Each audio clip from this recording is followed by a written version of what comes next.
Thank you. The first speaker this evening is Penny Wilder, who would like to speak to the board on the PE impact of world language. The green light will signify the start of the 3 minutes, the yellow a 30-second warning, and the red the expiration of your time.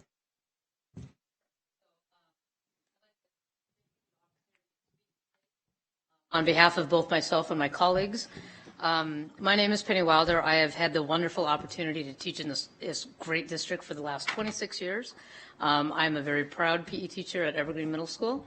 Love my job, love the kids, and I love the world I work in. I am here on behalf of my PE colleagues to voice our concerns about the impact that the world language has on our PE program. First, most teachers that I have spoken with are in support of the world languages at middle school level. Our two main concerns, one, taking physical time away from health and fitness classes, and two, the process of communication on how this decision that was made. In regards to health and fitness, no one can dispute the importance of health and fitness in one's life. National data shows obesity rates continue to rise with no end in sight. Kids need to be physically active and learn the importance of health and fitness for life. My job and our job in the Everett School District is to instruct and educate those students to learn the skills that they will use to make healthy choices throughout their lifetime. An effective PE and health course will result in positive changes in behavior that lower risks around alcohol, tobacco and other drugs, injury prevention, mental and emotional health, nutrition, and physical activity. This only happens over time, physically in PE classes, not organized sports or PE waivers. In regards to the process of communication, bottom line, we have simply felt not heard in this process. If a decision of this magnitude that changes an entire program is going to be implemented, why not ask the experts in the daily trenches that deal with that program? We were not asked. I know attempts were made, but not a wholehearted effort to get all the expert parties involved in this change. Many of us felt that the decision to add Spanish and cut PE was already made, and then our opinions were asked after the fact. PE reps were invited to the first meeting a few weeks ago without any knowledge or even the purpose of the meeting. They were then shown possible format options without input from other colleagues in their departments or group. The timeline was rushed so fast and furious that there was no time to communicate or collaborate with others to see the impact that this will have on PE minutes or on classes.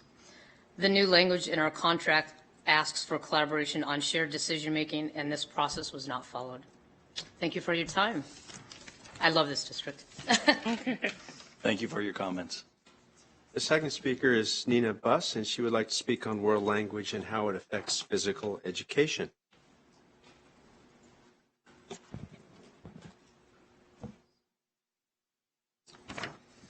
Hello.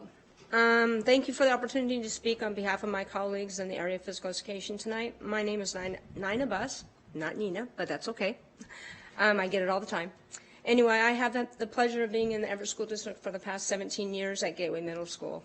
I have been teaching for over 29 years in the area of physical education, and there have been many changes for the good over the years. I love my job and have worked very hard keeping our students up to date. About all the new views and ideas of what exercise and fitness looks like. Our concern is not with the adding of the world language, it's just how the process was done. We feel that, and cutting in our 8th grade PE programs. It states in the new contract that collaboration on shared decision-making is supposed to involve all that are affected before a decision is made. We feel we have not been heard and that it was done without our knowledge and behind closed doors. When we were finally filled in, the ball was already rolling very fast and we were asked to give our input, but this was after the fact, and we feel that we have not been heard. Thank you.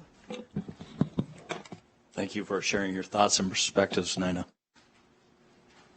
The third request is from Carol Barnes, who would like to speak about health and fitness impact on education.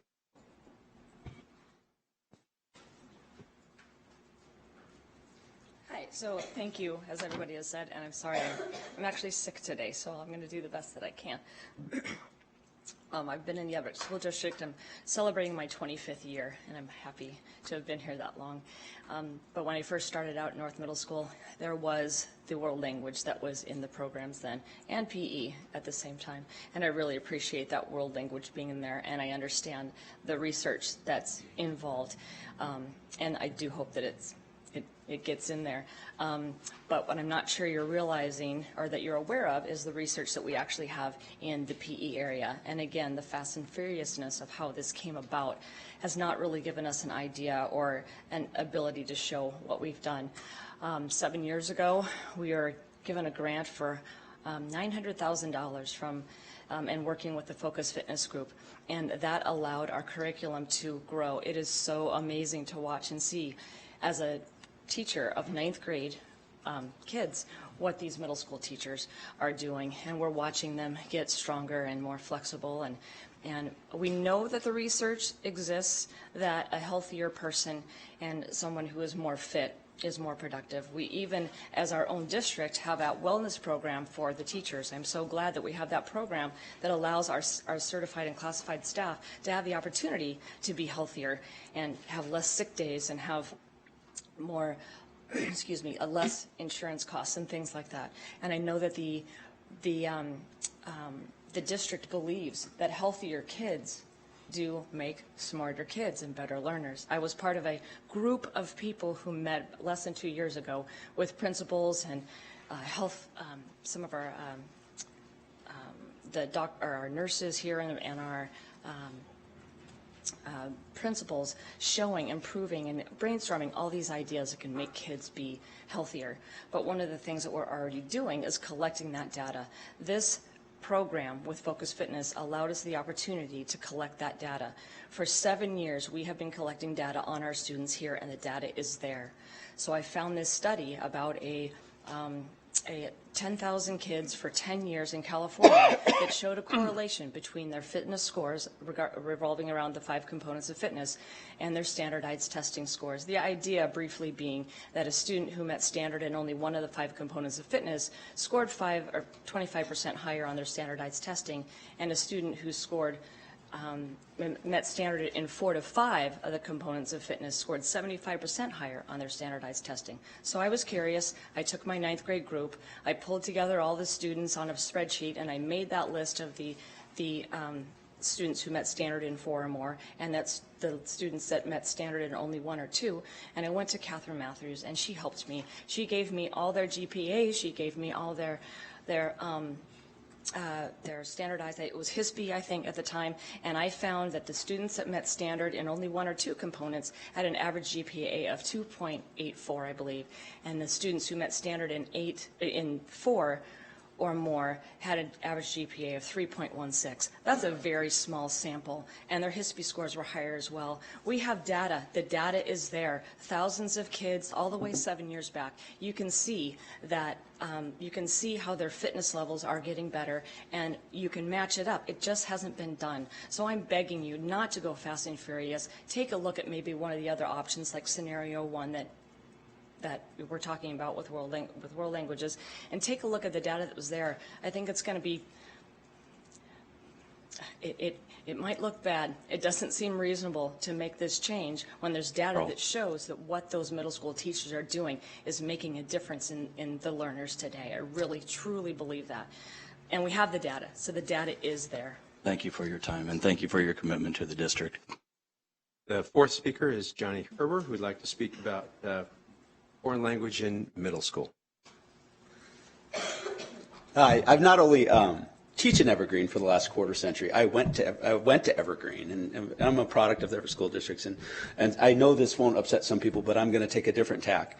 I actually do sort of question the inclusion of foreign language in the middle school, and this is the reason. I teach English 1. It's a class 4 credit in the middle school, and when we made that switch, I really had a question about the developmental readiness for my kids to do that.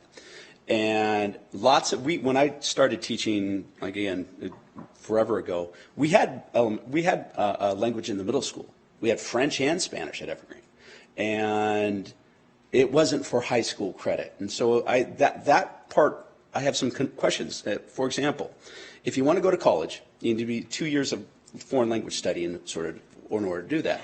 But if you're a kid who's taken a high school credit in middle school, you have the option of not taking the credit if you get a grade that you think might hurt your GPA. What happens if a kid drops the credit? Do they still then have to do 2 more years at the high school? Because the kid who's going to drop that credit who doesn't do well in the middle school, chances are they're not going to do 2 years of study at the high school, in other words, a 3rd year of study. I also have this question about upsetting the apple cart for a small contingent. Now, I have privileged kids. My kids come out of high school with 4 credits, or a middle school with 4 credits, but you have, what are we going to have, 30 kids, 40 kids, 60 kids take Spanish in the middle school? I mean, we're assuming that every kid wants Spanish, which is not the truth. We're assuming that every kid will elect to do so as a middle schooler, which again is not the thing. So it's a small contingent of students that are going to benefit from this, where we're upsetting such a huge apple cart. I think PE is more important than my class. I think art's more important than my class, for that matter. And the idea that the small sample of students are going to make such a fundamental change is bothersome to me. I mean, my wife is a librarian in the district. She has had her budget cut to pay for a robotics program that's going to serve 30 kids. She serves 950 kids every day. And so this idea that I mean, I don't have a problem with, I understand the 24 credit problem that we're facing. It is a real problem. And I really appreciate Dr. Cohn's mention in today's email about you guys are not looking for easy credits. You're looking for credits that will last and matter. I appreciate that. But on the flip side, we have to, if foreign language is going to be an important thing, every kid should have foreign language as an 8th grader. Let's have everyone do it. But I think that the idea that we're serving a small portion is not thing. And I think that the idea that this might be a subject that's, I know that not all of my students who are advanced students take foreign language as freshmen because they're not ready for it. And I also understand that, here's another time, as was echoed before, that we make decisions without necessarily asking the experts on the ground. And I think that I have no problem with policy decisions, but let's talk to the people who work every day with those kids. Anyways, thank you very much for your opportunity to speak. Thank you so much, and thank you to all of our teachers who faithfully serve our district. We appreciate your comments. We will now move to